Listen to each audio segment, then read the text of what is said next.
আমার প্রচণ্ড ঠান্ডা লেগেছে, শরীরটা সেই কারণে খুব খারাপ, গলার আওয়াজটাও খুব খারাপ অবস্থা। তবুও মনে হলো কথাগুলো বলি, মানে খুব মন থেকে কথাগুলো বলতে ইচ্ছা করছে। এই কারণে কাল আমাদের সোশ্যাল মিডিয়ার বা সমাজ মাধ্যমের বিভিন্ন পেজে একটা খবর খুবভাবে ঘুরছিল এবং ভীষণই বেদনাদায়ক। সে কারণে কাল থেকে আমার মনটা খুবই অস্থির লাগছে, কারণ সবার আগে আমি একজন মা। আর তার থেকে বড় কথা, আমাদেরও ছোটবেলা কেটেছে। একটা মিথ্যা অপবাদ একটা বাচ্চাকে বা একটা মানুষকে কতটা মানসিকভাবে ভেঙে দিতে পারে, সেটা কিন্তু কালকে চোখে আঙুল দিয়ে সারা পশ্চিমবঙ্গবাসী, সারা পৃথিবীবাসীকে দেখিয়ে দিয়ে গেল বাচ্চাটা।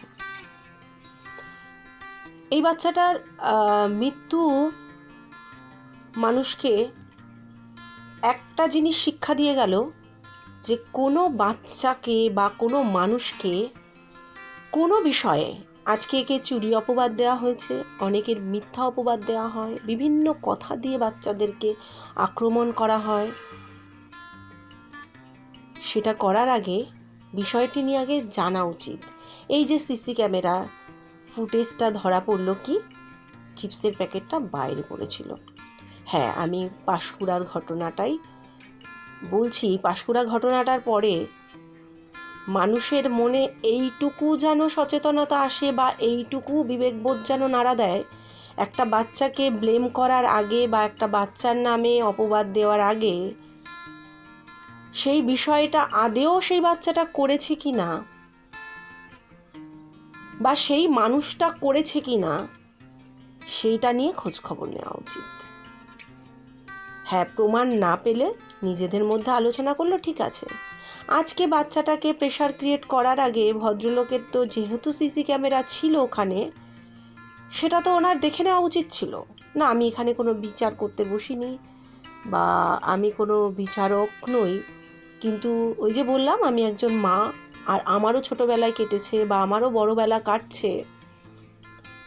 অনেক রকম কথা যখন মানুষের সম্বন্ধে মানুষ জানতে পারে বা তাকে ডিরেক্টলি ইনডিরেক্টলি তাকে ব্লেম করা হয়, আদেও সে যদি সেই কাজটা না করে থাকে, সেই মানুষটার মধ্যে যে কতটা কষ্ট হয় সেটা সেই মানুষটাই একমাত্র বুঝতে পারে।